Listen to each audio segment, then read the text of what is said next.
Hello aspirants, welcome to our channel Decode Sociology. I hope you all are doing good. मेरा नाम अभिषेक रॉय है और आज हम लोग CUET 2027 PG सोशियोलॉजी के बारे में कुछ बात करेंगे। और ये जो हमारा बैच है, इस बैच की शुरुआत हम लोग detailed syllabus analysis and strategy के एक वीडियो से हम लोगों ने स्टार्ट किया है।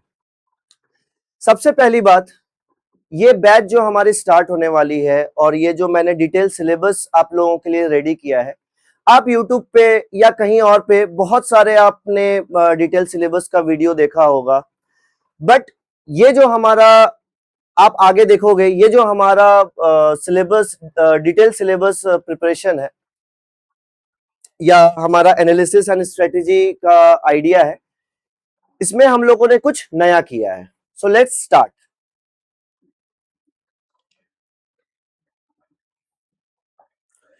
सबसे पहले जब मैं CUET सोशियोलॉजी की मैं बात करता हूँ, पीजी एंट्रेंस एग्जाम की, तो इस एग्जाम को कंडक्ट करवाती है NTA, जो आप जानते होंगे, नेशनल टेस्ट एजेंसी। ठीक है, ये काफी अलग अलग एग्जाम्स भी कंडक्ट करवाती है, इवन नीट भी यही कंडक्ट करवाती है। ठीक है, चलिए क्वेश्चन पेपर के बारे में कुछ बात कर लेते हैं। सबसे पहला नोट में ये लिखा हुआ मिलेगा आपको सिलेबस में, this question paper will have 75 questions. आपको टोटल 75 क्वेश्चंस इसमें मिलेंगे। ये बहुत अच्छी बात है। पहले 50 क्वेश्चंस डोमेन से होते थे और अब इस चीज को चेंज करके पूरा 75 क्वेश्चंस डोमेन को डाल दिया गया है। जो मैं 75 क्वेश्चंस की बात कर रहा हूं, तो 75 questions into 4 which is all 300 marks. Understood? और इसमें नेगेटिव मार्किंग भी है, मींस एक क्वेश्चन अगर आपका करेक्ट होता है उसमें आपको मिलेंगे टोटल 4 मार्क्स, और एक क्वेश्चन अगर आपका रॉन्ग होता है उसमें आपको डिडक्ट होंगे -1। ये ध्यान देने वाली बात है। इसको जब भी आप एग्जाम हॉल में जाओगे या जब भी प्रिपरेशन स्टार्ट करोगे, इस चीज को दिमाग में आपको रखने की जरूरत है कि मुझे क्वेश्चन जब तक मैं फुल्ली कॉन्फिडेंट नहीं हूं, मुझे उसे अटेम्प्ट नहीं करना है। हालांकि हम लोग अपने बैच में ये भी आपको बताएंगे एलिमिनेशन मेथड कैसे होगा या क्वेश्चन को अटेम्प्ट करना कैसे है, उसको एनालाइज कैसे करना है, इस पे भी हम लोग आगे देखेंगे। चलिए आगे बढ़ते हैं।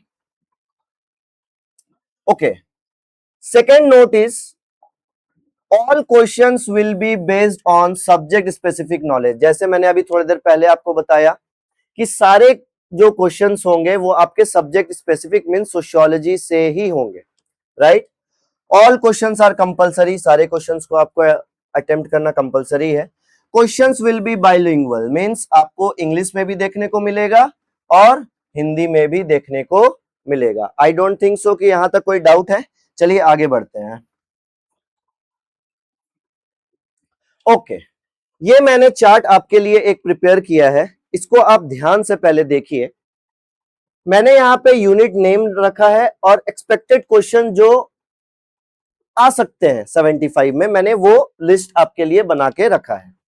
ठीक है, इस पूरे सिलेबस को एनटीए वालों ने 6 पार्ट्स में डिवाइड किया है और उस 6 पार्ट्स में 4-4 यूनिट्स आपको देखने को मिलेंगे। मींस टोटल 24 यूनिट्स आपको यहां पे देखने को मिलेंगे। अगर टोटल 6 पार्ट्स में ये डिवाइड किया गया है, दैट मींस 24 यूनिट्स। ये भी हम लोग अभी आगे देखेंगे। चलिए, पहला जो है वो है basic concept in sociology. Very very important. इसमें आपको हर साल मोटा मोटी 12 से 14 क्वेश्चंस देखने को मिल जाते हैं। आगे बढ़ते हैं, सोशल प्रोसेसेस एंड प्रॉब्लम्स। इसमें भी 12 से 14 क्वेश्चंस आपको देखने को मिलते हैं। ठीक है, society, culture and social change की जब मैं बात करूं तो यहां पर भी आपको 10 से 12 क्वेश्चंस देखने को मिलते हैं, right? Indian society 4th part 13 से 15 question. Social research which is 10 to 12 questions. Social problems in India which is 10 to 12 questions. ठीक है, चलिए आगे बढ़ते हैं।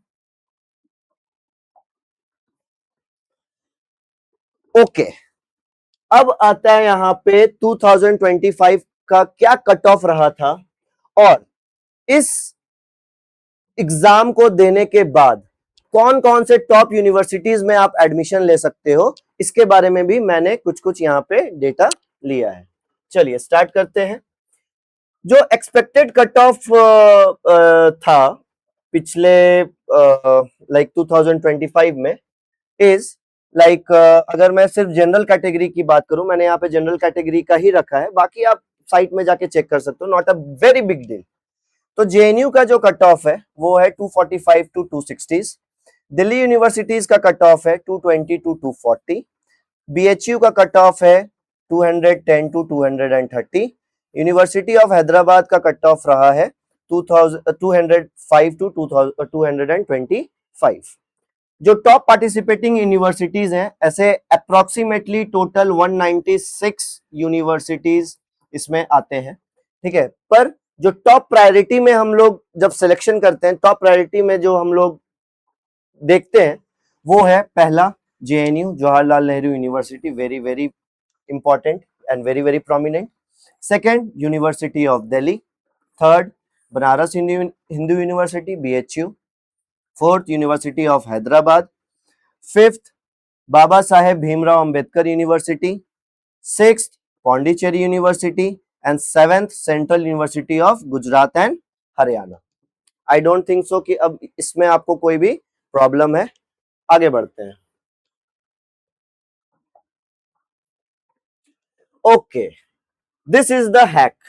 अब हम लोग यहां पे देखते हैं एक बहुत अच्छी चीज।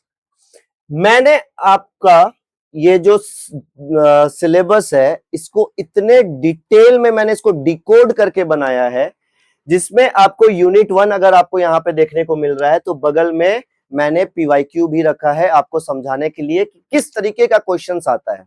ये फर्स्ट टाइम इन हिस्ट्री ऐसा हो रहा है। चलिए स्टार्ट करते हैं। जो पहला हमारा पार्ट है जो हमने पहले ही डिस्कस कर लिया था वहां पे, बेसिक कॉन्सेप्ट्स इन सोशियोलॉजी, उसका unit 1 sociology, definition, nature and scope. ठीक है, सोशियोलॉजी का क्या डेफिनेशन होता है, सोशियोलॉजी होती क्या है, उसके नेचर और स्कोप क्या होता है, ये हम लोग देखेंगे। Relationship with other social sciences. ठीक है, सोशियोलॉजी का जो कनेक्शंस है वो कैसे हम अदर अदर सब्जेक्ट्स के थ्रू उसको पढ़ते हैं, ये भी हम देखेंगे, जिसमें साइकोलॉजी, ठीक है, anthropology, history, economics, political science, इन सबको रिलेट करके हम सोशियोलॉजी को पढ़ेंगे। ओके, एक क्वेश्चन देख लेते हैं इसमें। ये मैंने पीवाईक्यू से ही आपके लिए प्रिपेयर किया है। जो फर्स्ट है, इधर है आपको देखने को मिलेगा list 1 which is thinkers list, and इधर जिन्होंने वो कॉन्सेप्ट या डेफिनेशन दिया है। ठीक है, चलिए ऑगस्ट कॉम्ट की जब मैं, अच्छा यहां पर मैं आपको एक और हैक बताता हूं। अगर मान लीजिए किसी स्टूडेंट को ये दिक्कत हो रहा है कि मुझे इन चारों में से सिर्फ एक का आता है, जैसे फॉर एग्जांपल मैं ले लूं मैक्स वेबर, मुझे मैक्स वेबर का पता है दैट इंटरप्रिटेटिव सोशियोलॉजी अगर कोई पढ़ते हैं तो वो मैक्स वेबर ही पढ़ते हैं, तो ऑब्वियसली पहला इसका हो जाएगा interpretative understanding of social action. Social action को भी मैक्स वेबर पढ़ते हैं। ठीक है, तो अगर मैं देखूं सी का अगर 1 हो रहा है, देखो यहां पे ये आंसर बन रहा है ना, तो ऑब्वियसली ऑगस्ट कॉम्ट के साथ आपका सोशल फिजिक्स आ जाएगा, इमाइल डर्कहाइम के साथ आपका साइंस ऑफ सोशल इंस्टीट्यूशंस आ जाएगा, एंड मैकेवर एंड पेज के साथ आपका वेब ऑफ सोशल रिलेशनशिप्स आ जाएगा। ठीक है, कोई दिक्कत तो नहीं है, तो ऑप्शन ए हो जाएगा। चलिए आगे बढ़ते हैं। Okay, second unit is basic concepts. Sociology में कौन कौन से बेसिक कॉन्सेप्ट्स आते हैं वो हम लोग देखेंगे। उसमें सोशल स्ट्रक्चर को पढ़ेंगे, सोसाइटी एज अ होल को पढ़ेंगे, सोशल ऑर्गेनाइजेशन को पढ़ेंगे, कम्युनिटी को पढ़ेंगे, एसोसिएशन को पढ़ेंगे, नॉर्म्स को पढ़ेंगे, वैल्यूज को पढ़ेंगे। ठीक है, अब इसमें से क्वेश्चन कैसे आ सकता है मैं वो आपको एक डिटेल दे देता हूं। एक क्वेश्चन आया है, अकॉर्डिंग टू एफ टोनिस, अच्छे से देखना, according to F Tonnies, which term best describe a traditional closely knit community characterized by strong we feeling and informal relationships? चलो इसमें से हम लोग पिक करते हैं कुछ कुछ कीवर्ड्स। सबसे पहला क्लोज निट कम्युनिटी के बारे में बात हो रहा है, सेकेंड वी फीलिंग के बारे में बात हो रहा है, और इनफॉर्मल रिलेशनशिप्स के बारे में बात हो रहा है। ठीक है, ऑब्वियसली इसका जो आंसर है वो हो जाएगा जेमिनी सॉफ्ट। ठीक है, चलिए आगे बढ़ते हैं। जो आपका थर्ड यूनिट आप यहां पे देखने को मिलेगा ये है status and role. Types of status, कितने तरीके के स्टेटस और रोल होते हैं। ठीक है, और उनके बीच में क्या इंटर रिलेशनशिप होता है ये भी हमको देखने को मिल जाता है। क्वेश्चन देख लेते हैं एक बार इसके related. Who among the following sociologist introduce the distinction between ascribed and achieved status? Okay, अगर आप लोगों को ना पता हो तो मैं बता देता हूं। एस्क्राइब्ड स्टेटस वो स्टेटस होता है जो हमें बाय बर्थ मिलता है, लाइक हमारा caste. Okay, and achieve status वो स्टेटस होता है जो हम लोग अपने लाइफ में अचीव करते हैं, like we are the student of sociology and we are sociologist, this is our achieving status, right? So this will be achieved status. इसको सबसे पहले किसी ने पढ़ा था तो वो रैल्फ लिंटन ने पढ़ा था। ठीक है, चलो आगे बढ़ते हैं, कोई दिक्कत नहीं है। ओके,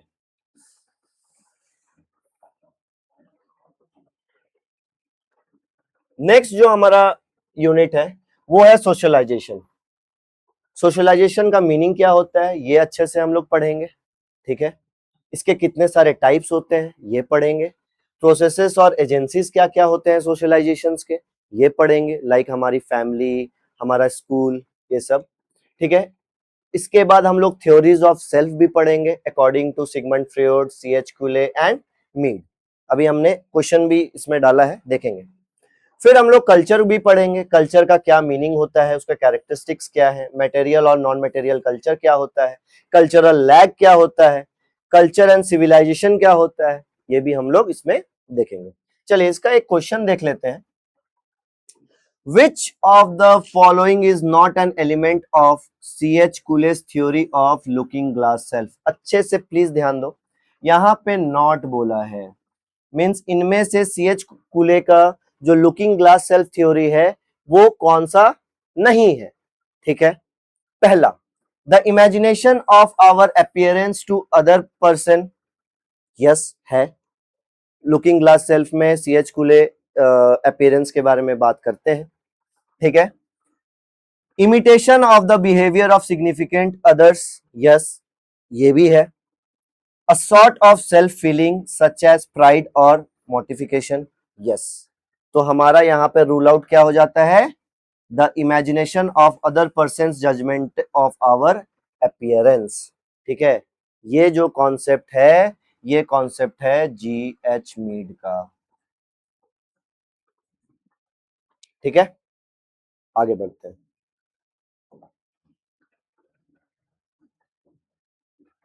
ओके, नेक्स्ट पार्ट में हम लोग पहुंच चुके हैं। नेक्स्ट पार्ट का जो पहला यूनिट है वो है social processes. Okay, social processes क्या होता है, कोऑपरेशन क्या होता है, एकोमोडेशन क्या होता है, एसिमिलेशन क्या होता है, कंपटीशन क्या होता है, एंड कॉन्फ्लिक्ट क्या होता है, ये सब हम लोग डिटेल्ड वे में इस सिलेबस में जब हम लोग क्लास स्टार्ट करेंगे ये सब हम लोग पढ़ेंगे। ठीक है, चलिए इसके थ्रू मैंने इस सबको समझाने के लिए एक क्वेश्चन आपके लिए प्रिपेयर किया है। ठीक है, सबसे पहले हम लोग देखते हैं यहाँ पे मैच ऑफ द फॉलोइंग है, लाइक कोऑपरेशन क्या होता है, कॉन्फ्लिक्ट क्या होता है, एंड कंपटीशन क्या होता है। ठीक है, चलिए अगर मैं कोऑपरेशन की बात करूं तो ये होता है working together for a common goal. मैं और आप साथ में काम करेंगे, आप पढ़ोगे मैं पढ़ाऊंगा, एक कॉमन गोल के लिए, सीयूटी पीजी पास करने के लिए, ये होता है कॉपरेशन। कॉन्फ्लिक्ट क्या होता है? कॉन्फ्लिक्ट होता है इंटरमिटेंट एंड पर्सनल, ठीक है। और जब मैं कंपटीशन की बात करूं तो ये होता है कंटिन्यूअस एंड इम्पर्सनल, ठीक है। तो ऑब्वियसली इसका आंसर हो जाएगा ए का 3, बी का 2 एंड सी का 1, ठीक है। आगे बढ़ते हैं फ्रेंड्स। चलो इसमें देखते हैं unit 2 social groups. Okay, social groups का हम लोग यहाँ पे डेफिनेशन पढ़ेंगे, डिटेल में पढ़ेंगे क्या होता है सोशल ग्रुप्स, उसके कितने सारे कैरेक्टरिस्टिक्स होते हैं, कौन कौन से टाइप्स होते हैं, जैसे primary, secondary, in group, out group, reference group, peer group, सारा चीज हम लोग एक एक करके सारा चीज पढ़ेंगे, एवरीथिंग, ठीक है। अब यहाँ पे देखना है, एक क्वेश्चन आया है, who among the following first introduce the concept of reference group. आप ध्यान देना, सिर्फ रेफरेंस ग्रुप अगर आप पढ़ लोगे तो इसमें हो सकता है आपको समझ में ना आए, ठीक है। लेकिन यहां पे आपको एक चीज हमेशा ध्यान देना है कि आपको उसके एसोसिएटेड जितने भी सोशियोलॉजिस्ट हैं उनको आपको पढ़ना होगा। क्या क्या है? रॉबर्ट के मर्टन, हर्बर्ट हाइमैन, सीएच कुले एंड मुजाफिर शरीफ। ये क्वेश्चन मैं आपके लिए छोड़ता हूं, आप थोड़ा सा देखना और मुझे कमेंट में बताना इसका आंसर क्या होता है। नेक्स्ट वीडियो में जब मैं पीवाईक्यू एनालिसिस का एक वीडियो लाने वाला हूं उसमें मैं जरूर इसका आंसर बताऊंगा, ठीक है। चलो आगे बढ़ते हैं। ओके, यूनिट 2 हमारा बात करता है सोशल इंस्टीट्यूशंस के बारे में। सोशल इंस्टीट्यूशंस जैसे मैरिज, फैमिली, किंगशिप, ठीक है, ये कैसे इंपॉर्टेंस रखता है, ये हमारे लाइफ को सोशली कैसे गवर्न करता है, ये सब हम लोग देखेंगे। मैरिज, फैमिली, किंगशिप, ठीक है।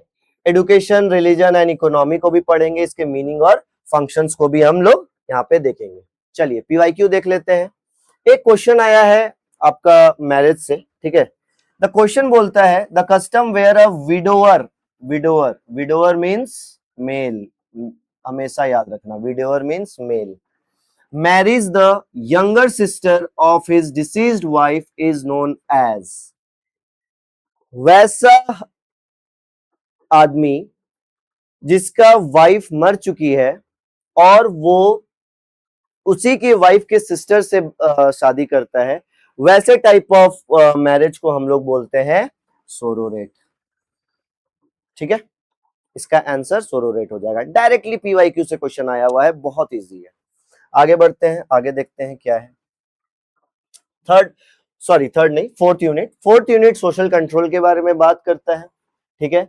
सॉरी, सोशल कंट्रोल के बारे में बात करता है, इसके मीनिंग्स क्या है, सिग्निफिकेंस क्या है और एजेंसीज कौन कौन से हैं ये हम देखेंगे। सोशल डेविएंस क्या होता है वो भी हम देखेंगे, इसके meanings, characteristics, forms and factors को भी हम यहाँ पे देखेंगे, ठीक है। इससे क्वेश्चंस क्या, एक पीवाईक्यू बहुत सबसे अभी तक का जो सबसे मुझे बेस्ट क्वेश्चन लगा है पीवाईक्यू का, मैं वही पिक करके यहाँ पे डायरेक्टली लाया हूं ताकि आपको समझने में यहाँ पे कोई दिक्कत ना हो। चलिए, इन रॉबर्ट के मर्टन स्ट्रेंथ थ्योरी, याद रखना स्ट्रेंथ थ्योरी आपको पढ़ना होगा। An individual who accepts society's cultural goals but rejects the legitimate means to achieve them is called an, ठीक है। इसमें ऐसा बोला जा रहा है, फॉर एग्जाम्पल मैं एक एग्जाम्पल के थ्रू आपको समझाने की कोशिश करता हूं। एक थीफ है, उसका गोल क्या है? उसका गोल है टू अर्न मनी, बट उसका मीन्स क्या है? उसका मीन्स है चोरी करना, ठीक है। चोरी, चलो मैं यहां पे लिख देता हूं चोरी करना। तो क्या मीन्स सही है? बिल्कुल नहीं सही है। मनी कमाना, पैसे कमाना सबका गोल हो सकता है, आपका, मेरा, हमारे फैमिली मेंबर्स का, आपके फैमिली मेंबर्स का, सबका। बट क्या चोरी करना सही है?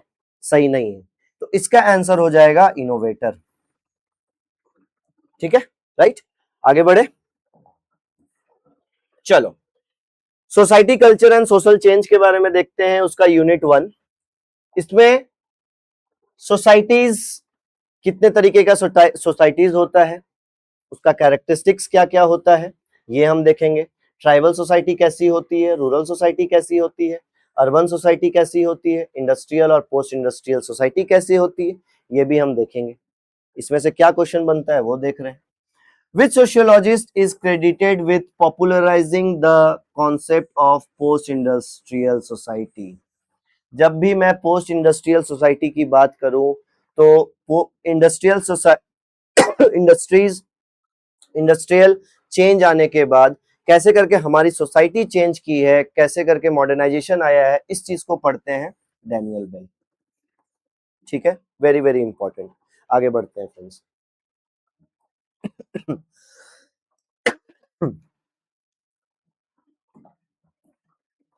ओके, जो नेक्स्ट हमारा यूनिट है वो है कल्चर। ठीक है, कल्चर का डेफिनेशन हम यहाँ पे अच्छे से देखते हैं। नेचर क्या है कल्चर का, कितने तरीके के कल्चर होते हैं, जैसे मटेरियल एंड नॉन मटेरियल। ठीक है, फिर से सोशलाइजेशन आया है, उसका अब सोशलाइजेशन को हम लोग अच्छे तरीके से पढ़ेंगे, उसके इम्पोर्टेंस को पढ़ेंगे, क्या प्रोसेसेस होता है और क्या स्टेजेस होता है वो भी हम यहाँ पे देखेंगे। सोशल कंट्रोल को भी हम यहाँ पे देखेंगे, कितने तरीके के टाइप्स और उसके मीन्स होते हैं। चलिए क्वेश्चन देख लेते हैं। The concept of cultural lag, देखिए कुछ कुछ ना आपको वन लाइनर क्वेश्चंस आएंगे, लाइक ठीक है, भले ही आपको क्वेश्चन बहुत बड़ा दिख रहा हो, लेकिन जैसे ही आपको कॉन्सेप्ट समझ में आए ना, कल्चरल लैग, ये डायरेक्ट क्वेश्चन उठाया गया है। जैसे ही कल्चरल लैग आ जाए आपको सीधा WF ऑकबर्न के बारे में टिक करना है, कहीं पर भी। ऐसा और एक दो क्वेश्चन में आगे आपको बताऊंगा कि कहां से डायरेक्टली इस चीज को उठाया गया है, आगे देखते हैं। ठीक है, कोई दिक्कत नहीं है, आगे बढ़ते हैं। चलिए, यूनिट 3 हमारी बात करती है processes of social change. Social change जब सोसाइटी में आती है उसके प्रोसेसेस क्या होते हैं, उसके फिर कैरेक्टर्स फीचर्स ऑफ इंडस्ट्रियलाइजेशन को हम लोग देखते हैं, मॉडर्नाइजेशन को देखते हैं, ग्लोबलाइजेशन भी देखते हैं और सेकुलराइजेशन भी देखते हैं। अब इसमें कैसा क्वेश्चन बनता है थोड़ा एक बार देखो। Which process refers to the decline in the influence of religion? याद रखना, जो रिलीजन है उसका इंपॉर्टेंस घट रहा है। ठीक है, इसका डायरेक्टली, चलिए क्वेश्चन को पहले कंप्लीट कर लेते हैं। Religion in everyday social life and institutions, इसका डायरेक्टली कनेक्शन है सेकुलराइजेशन के साथ। ठीक है, डायरेक्टली कनेक्शन है सेकुलराइजेशन के साथ। अगर रिलीजन बहुत ज्यादा बढ़ता तो इसको हम लोग बोलते हैं कम्युनलिज्म। ठीक है, कोई दिक्कत नहीं है, आगे बढ़ते हैं। Unit 4 social stratification. क्या होता है सॉरी, क्या होता है सोशल स्ट्रैटिफिकेशन, कितने तरीके के टाइप्स होते हैं, थ्योरीज क्या है सोशल स्ट्रैटिफिकेशन के, सोशल मोबिलिटी क्या होती है और इसके टाइप्स क्या होते हैं, ये भी हम यहाँ पे पढ़ेंगे, वो भी पूरे डिटेल्स में। एक क्वेश्चन यहाँ पे देखते हैं। When a factory workers child becomes a doctor, it is an example of which type of social mobility? ठीक है, चलो, एक वर्कर है, सबसे पहले तो ये देखो, फादर चाइल्ड। ठीक है, मोबिलिटी हो रही है, यस मोबिलिटी हो रही है। कैसी हो रही है? इंटरजेनरेशनल हो रही है, चाइल्ड से फादर तक, सन से फादर या डॉटर से फादर तक जा रहा है, तो इंटरजेनरेशनल हो रहा है। ठीक है, अब वर्टिकल हो रहा है या हॉरिजॉन्टल? खैर हॉरिजॉन्टल तो है नहीं, अभी आप समझ गए होंगे मैंने मेरे एरो देने के टर्म से। यहाँ पे ऑप्शन हो जाएगा intergenerational vertical mobility. Vertical mobility क्यों?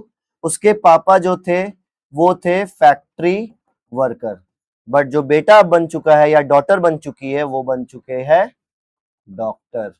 ऑब्वियसली व्हाइट कॉलर वो अब बन चुके हैं, तो ये इंटरजेनरेशनल वर्टिकल मोबिलिटी हो जाएगा। आगे बढ़ते हैं।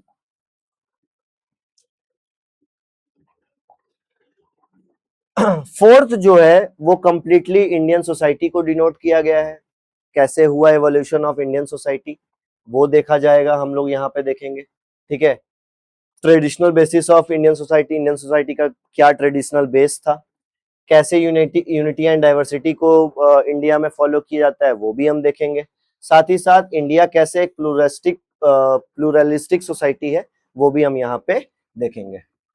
यहाँ पे क्वेश्चन बोल रहा है which of the following is not, हमेशा ध्यान देखना जब नॉट आए तो वहां पे पहले ही जब आप सॉल्व करोगे क्वेश्चंस अपना पीवाईक्यू वगैरह करोगे तो वहां पे टिक करने की आदत डाल लो, जब आप एग्जाम में जाओगे ना तो खुद ब खुद आपका माइंड वहां पे वो टिक कर देगा। Which of the following is not a part of the traditional Hindu आश्रम सिस्टम, ठीक है, आश्रम सिस्टम। चलो ऑप्शंस देख लेते हैं, ब्रह्मचार्य, गृहस्था, मोक्ष एंड संन्यास। मोक्ष आंसर होगा यहाँ पे मोक्ष। क्यों होगा मोक्ष?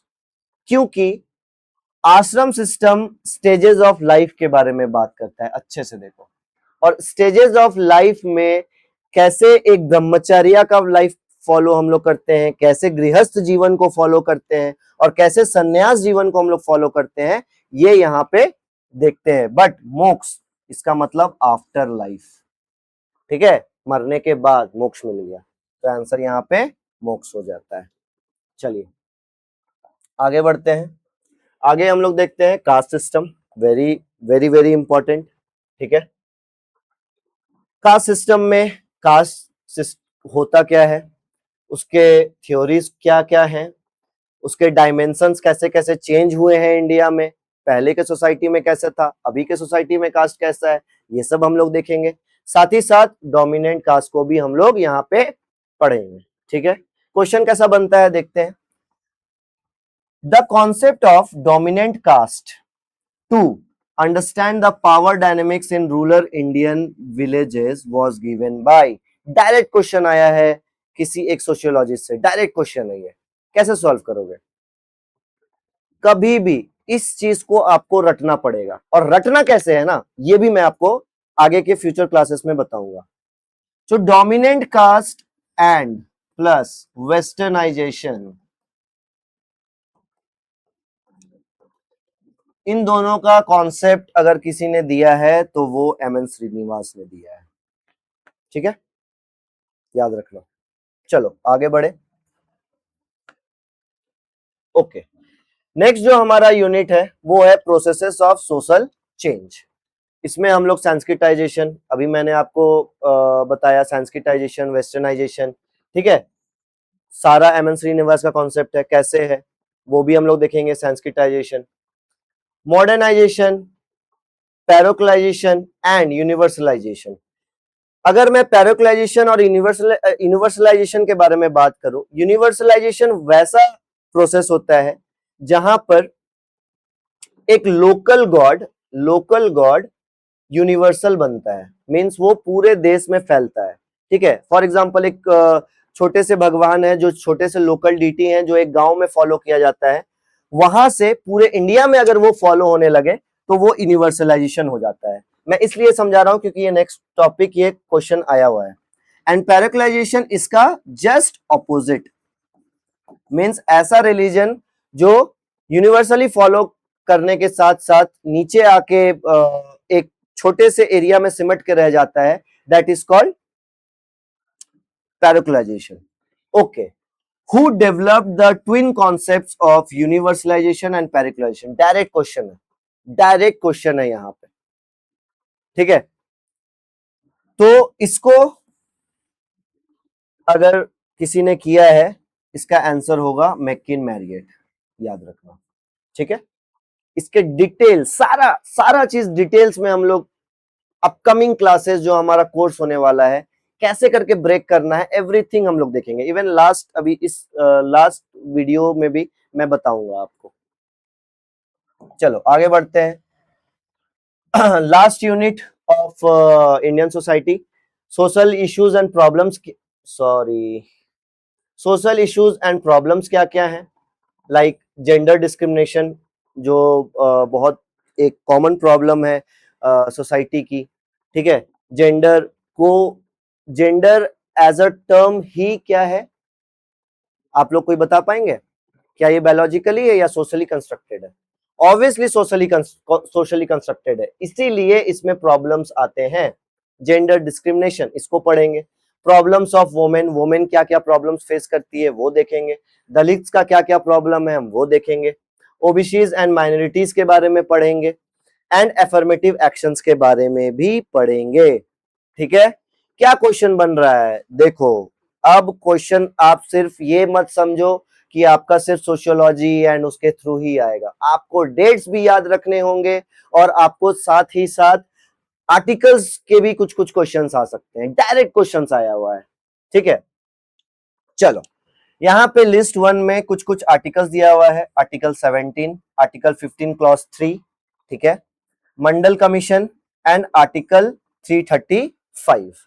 चलो आर्टिकल 17 क्या बोलता है, आर्टिकल 17 बोलता है हमारा एबोलिशन ऑफ अनटचेबिलिटी, याद रखना। ठीक है, आर्टिकल 15 क्लॉज 3 हमारा क्या बोलता है, special provisions for women and children, याद रखना। मंडल कमीशन जब आई थी वो किस बेसिस पे आई थी, वो रिजर्वेशन देने के लिए आई थी ओबीसीज को, याद रखा जाएगा। एंड आर्टिकल 335 क्लेम्स ऑफ एससीज and STs to service and post. Okay, तो इसका आंसर हो जाएगा ए का 3, बी का 1, सी का 4 एंड डी का 2, ऑप्शन ए। ठीक है, चलिए कोई डाउट नहीं है, आगे बढ़ते हैं। अगर मैं कोई डाउट नहीं है ये बोल रहा हूं, दैट मीन्स आपको अगर कोई डाउट हो तो कमेंट सेक्शन में मुझे प्लीज बताइए। ठीक है, चलिए इसको देखते हैं। अब हम लोग आ गए हैं अपने फिफ्थ पार्ट पे। फिफ्थ पार्ट हमारा सोशल रिसर्च। अगेन अगर जो बच्चे फ्यूचर में पीएचडी करने के बारे में सोच रहे हैं, ये टॉपिक भी उनके लिए बहुत बहुत इंपॉर्टेंट होने वाला है, जो रिसर्च फील्ड में आगे जाने वाले हैं उनके लिए।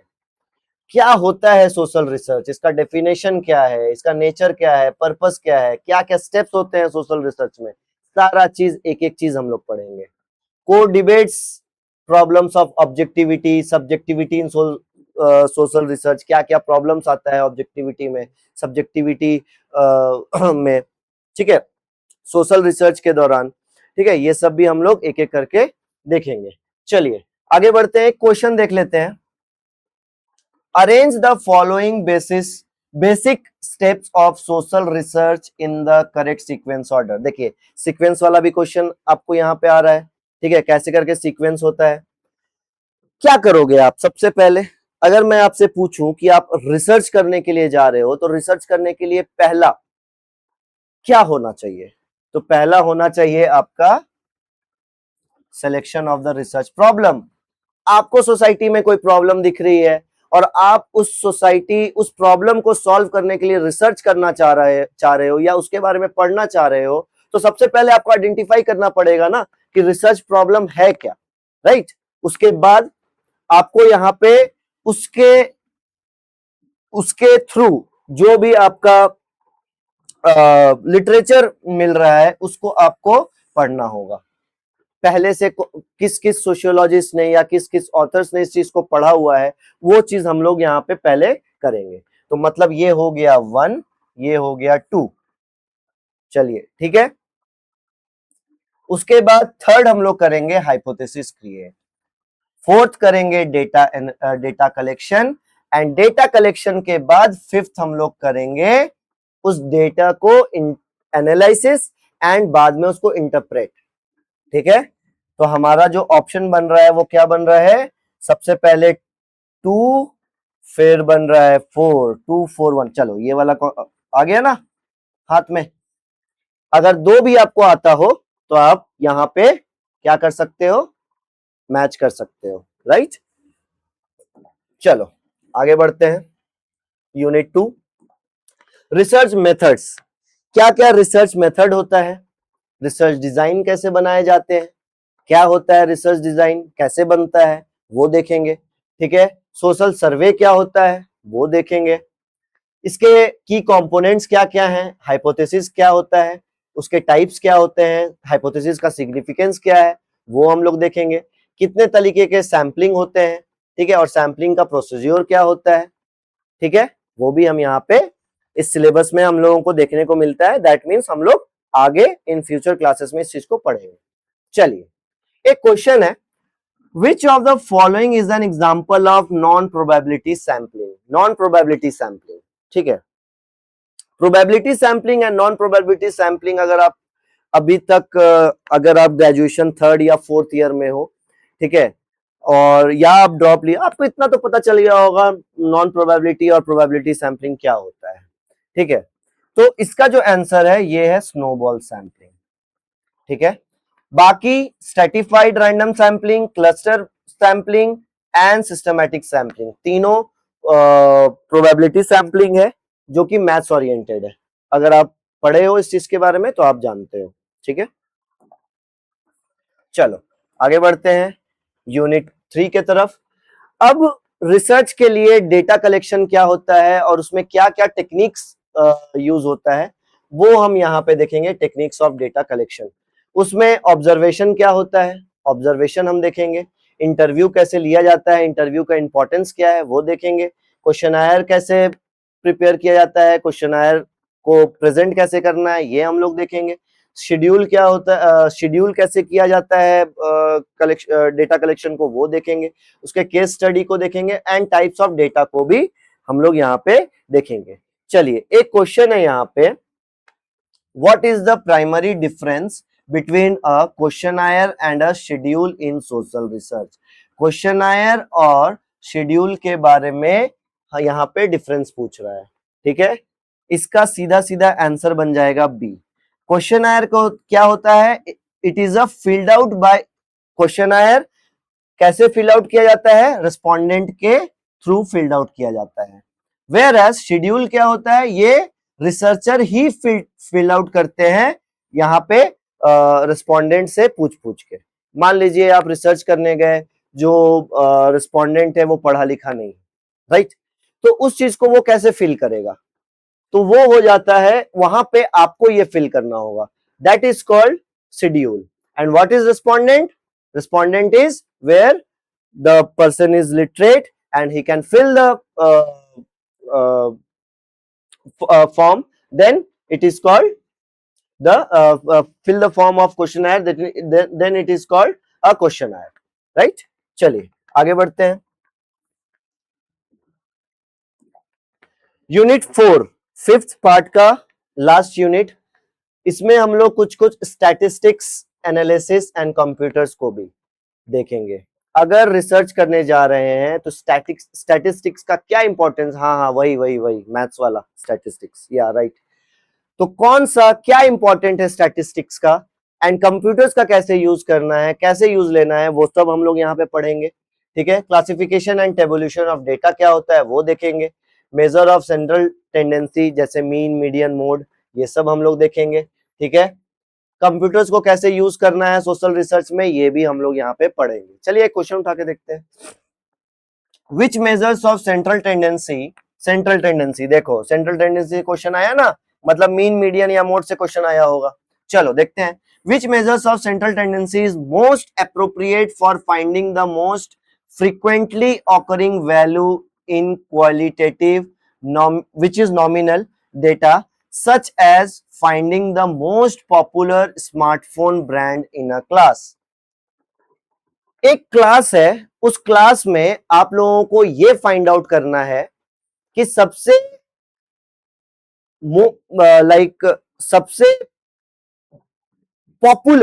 सबसे पॉपुलर स्मार्टफोन कौन सा है। तो हम लोग क्या करेंगे, क्लास में जाएंगे, फॉर एग्जांपल यहाँ पे 100 बच्चे हैं, 100 बच्चे से हम पूछेंगे, तो 70 लोगों ने, अगर यहाँ 70 लोग ये बोल रहे हैं कि हमें आईफोन पसंद है, ठीक है, तो ये चीज को हम लोग यहाँ पे मान लेंगे और मान के सीधा हम लोग यहाँ पे क्या करेंगे, सीधा एक डेटा बना देंगे, ठीक है। तो इस चीज का डायरेक्ट होता है, this is called mode, okay, answer हो जाएगा इसका मोड। आगे बढ़े, चलिए last part, social problems in India, ठीक है, इसको हम लोग देखते हैं, जिसमें यूनिट वन जो है वो हमारा सोशल प्रॉब्लम्स के बारे में है। क्या होता है सोशल प्रॉब्लम्स, उसका डेफिनेशन क्या होता है और सोशल प्रॉब्लम्स का इंपॉर्टेंस क्या है वो भी देखेंगे। सोशल पर्सपेक्टिव क्या होती है, एनोमी एंड सुसाइड, ठीक है, ये देखेंगे, एंड लेबलिंग भी यहाँ पे हम लोग देखेंगे, ठीक है। चलो क्या है क्वेश्चन देख लेते हैं। According to Harvard S Becker's, ठीक है, देखो डायरेक्ट क्वेश्चन आया है हार्वर्ड एस बेकर के लिए। लेबलिंग थ्योरी डेविएंस इज क्या है, ठीक है। A biological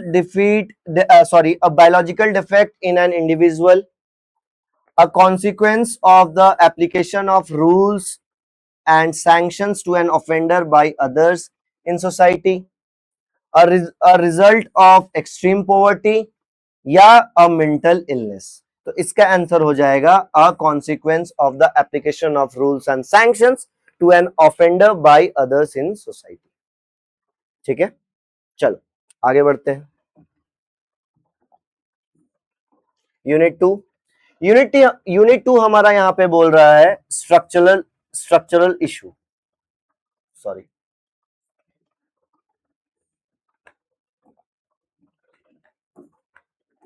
यूनिट टू हमारा यहाँ पे बोल रहा है स्ट्रक्चरल इशू, ठीक है। इनइक्वालिटी ऑफ कास्ट, फिर से हम लोग यहाँ पे कास्ट को देखेंगे, ठीक है।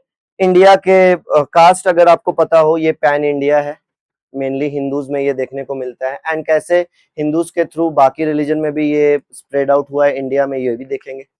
क्लास क्या होता है वो पढ़ेंगे, जेंडर क्या होता है वो पढ़ेंगे, और इथनिसिटी को भी हम लोग यहाँ पे पढ़ेंगे। एक क्वेश्चन उठा लेते हैं यहाँ से, ठीक है।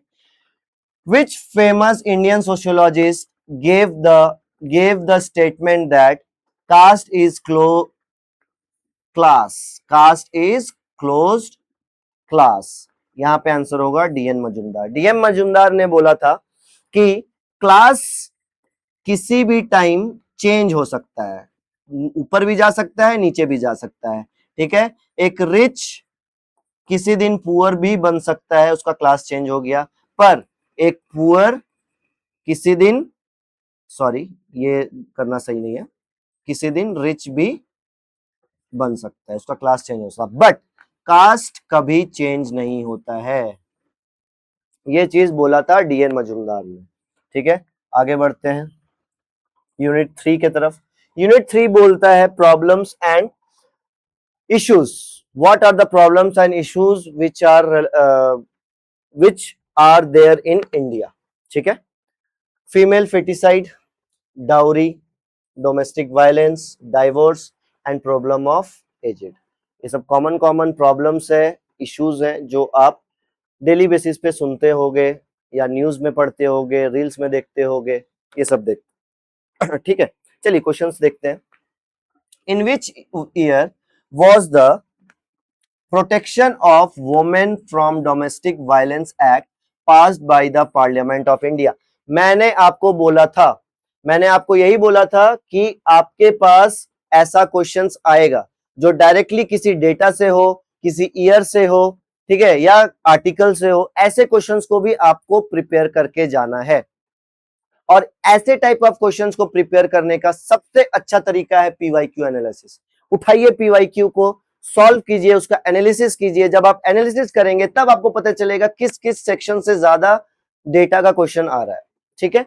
चलिए तो कौन सा ईयर है, डायरेक्ट क्वेश्चन है तो आंसर हो जाएगा 2005। ये आपको रटना होगा, रटने के अलावा और कुछ चारा नहीं है। कैसे रट रहे हो ये आपको पता करना होगा। इवन तो जब हमारी क्लासेस चलेगी हमारी कोर्स में तब मैं बताऊंगा इसका शॉर्ट ट्रिक, अंडरस्टूड। चलिए आगे बढ़ते हैं।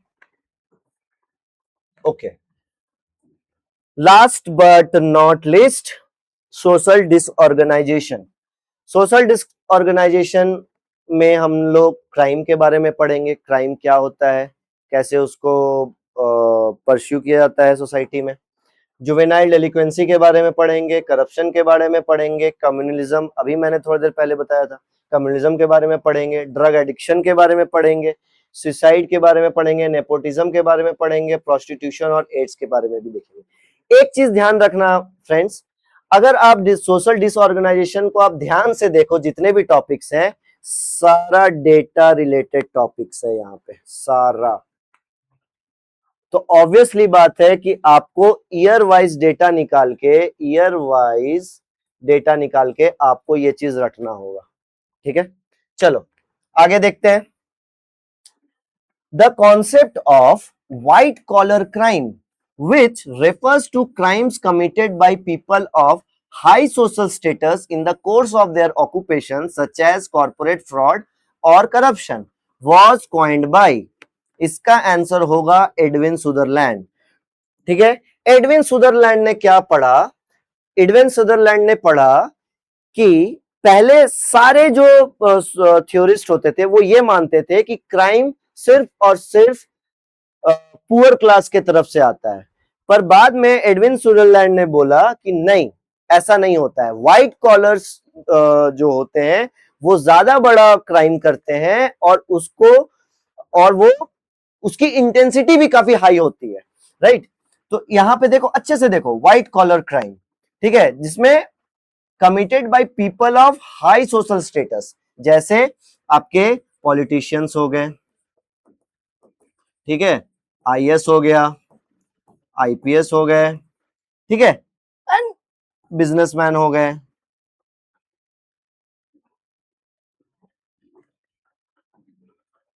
And etc. आप इतने समझदार हो, आप समझ जाओगे, ठीक है, कोई दिक्कत तो नहीं है, आगे बढ़ते हैं। तो यहां पे हमारा सिलेबस तो डिस्कशन खत्म हो गया, ठीक है। अब मैं एक कुछ स्ट्रेटेजी आपको बताने वाला हूं, इस स्ट्रेटेजी को आप प्लीज ध्यान से समझना। ये हमारा मास्टर स्ट्रेटेजी होने वाला है, बिकॉज हम लोग बहुत जल्द, अगर आप देख सकते हो 15 अगस्त से एक हमारा कोर्स स्टार्ट होने जा रहा है। आपको ये हमारा यूट्यूब में पहला वीडियो है।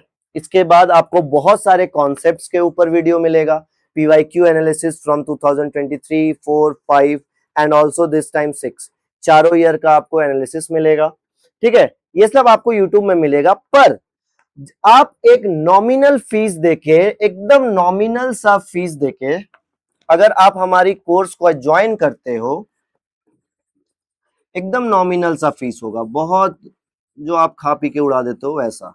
क्योंकि मैं एक स्टूडेंट किसी टाइम पे रहा हूं, मैंने भी प्रिपरेशन किया है, ठीक है।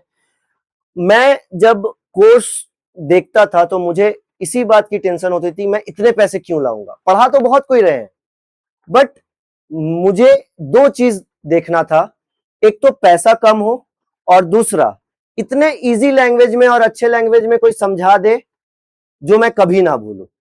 नॉमिन like everything, like each and every part of the syllabus, ठीक है, नोट्स के साथ। तो मुझे वो चाहिए था, इसीलिए हम लोग ये डिकोड सोशियोलॉजी एक ऐसा कोर्स लाने वाला है जो आपका एकदम कंप्लीट कवरेज करेगा। सब, फर्स्ट ऑफ ऑल पूरा सिलेबस को कंप्लीट कवर करेगा, विच डिटेल, ऐसा नहीं है कि कोई पार्ट छोड़ दिया, कोई पार्ट ये कर दिया, वैसा नहीं, एकदम डिटेल में किया जाएगा। स्टडी नोट्स दिया जाएगा आपको, अगर आपको प्रिंटेबल फॉर्म्स में चाहिए वो भी आपको मिल जाएगा, आप प्रिंट कर सकते हो और या डाउनलोड भी करके आप टैब्स वगैरह में देख सकते हो फॉर क्विक रिवीजन। अच्छा, अब यहाँ पे हिंदी वाले स्टूडेंट्स बोलेंगे कि सर बाकी सब तो पढ़ाते हैं, इंग्लिश में तो नोट्स मिल जाता है, हिंदी में नोट्स अवेलेबल नहीं है। ये हम लोगों ने यहाँ पे सॉल्व कर दिया है, जो नोट्स है वो हिंदी प्लस इंग्लिश दोनों में मिलेगा, ठीक है। चलो, टॉपिक वाइज पीवाईक्यूज मैंने बोला 2022 से लेकर 2025 तक तो हम लोग करेंगे ही, लेकिन जैसे जैसे हम लोग एक एक सिलेबस कंप्लीट करते जाएंगे, एक एक यूनिट कंप्लीट करते जाएंगे, एक एक टॉपिक कंप्लीट करते जाएंगे, हम लोग उस चीज का क्या करेंगे, डिटेल पीवाईक्यू भी देखेंगे। और जब मैं डिटेल पीवाईक्यू की बात कर रहा हूं तो सिर्फ मैं सीयूईटी पीजी की बात नहीं कर रहा हूं, मैं नेट जेआरएफ का भी यहाँ पे आपको कुछ कुछ चेंजेस करके आपको नेट जेआरएफ का भी क्वेश्चंस यहाँ पे सॉल्व करवाऊंगा, ताकि आपका प्रिपरेशन और ज्यादा स्ट्रांग हो। नेट का करवाऊंगा, गेट का करवाऊंगा, सीटेट का करवाऊंगा, इवन अदर प्रोफेसर्स एग्जाम जो आपके अदर स्टेट्स में होते हैं, उन सबको भी हम लोग यहाँ पे इंक्लूड करने वाले हैं, ठीक है। मॉक टेस्ट सीरीज होगा, जब हर संडे जब आपका लाइव क्लासेस चलेगा, वीक में आपका 4 डेज क्लासेस चलने के बाद जब संडे आएगा तो संडे में हम लोग मॉक टेस्ट रखेंगे उस पूरे टॉपिक्स का, जब ठीक ठाक हमारा सिलेबस कंप्लीट हो जाएगा वो। एंड साथ में एनटीए पैटर्न के हिसाब से, एनटीए के पैटर्न के हिसाब से हम लोग 10 से 12 फुल लेंथ टेस्ट भी रखेंगे आपके एग्जाम से पहले, ताकि आपका फुल रिवीजन हो जाए, ठीक है। And live 1-to-1 doubt clearing session भी चलेगा। अगर किसी बच्चे को बहुत प्रॉब्लम हो रहा है और वो क्लास में नहीं बता पा रहा है, नहीं बोल पा रहा है, अगर 1-to-1 सेशन चाहिए मेरे से पर्सनली, तो वहां पर वो भी अवेलेबल है, ठीक है। और ये वीकली इंटरैक्टिव सेशंस चलेंगे जो आपको काफी हेल्प मिलेगा इससे, ठीक है।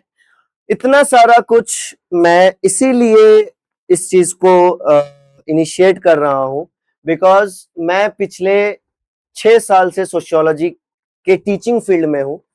अब मैं ये चीज खुद स्टार्ट करके आप लोगों तक डायरेक्टली पहुंचना चाहता हूं, राइट। अगर डायरेक्टली पहुंचेंगे ना, उसमें क्या होगा, आप लोगों का प्रिपरेशन बहुत स्मूथ होने वाला है, ट्रस्ट में, ठीक है। तो प्लीज फर्स्ट ऑफ ऑल हमारे इस चैनल को लाइक कीजिए, सब्सक्राइब कीजिए एंड अपने फ्रेंड्स को पहुंचाइए ये चैनल का लिंक, जिससे वो ये समझ पाए, जिनको ये वीडियो देखना है वो देख पाए, और हमारा कोर्स भी ज्वाइन, जिसको आपको लगता है आपको कोर्स को ज्वाइन करवाना चाहिए वो कोर्स, और आप भी आइए इस कोर्स को ज्वाइन कीजिए। बार बार याद रखिएगा, हमारा जो न्यू बैच स्टार्ट होने वाला है, पहला बैच जो स्टार्ट होने वाला है वो 15 अगस्त को स्टार्ट होने वाला है, ठीक है। काफी कम टाइम बचा है, सिलेबस बहुत ज्यादा है, तो इससे अच्छा है अभी से हम लोग इसके प्रिपरेशन में लग जाते हैं, ठीक है guys. Thank you so much. अगर आपको कुछ भी इसमें डाउट है, कुछ भी पूछना है, ठीक है, मैं नीचे आपको मेरा number, Telegram ID, email ID, सारा चीज प्रोवाइड कर दूंगा। आपको जो भी डाउट है आप वहां पे क्लैरिफाई कर सकते हो, इवन आप कमेंट में भी ये चीज क्लैरिफाई कर सकते हो, ठीक है। Thank you so much.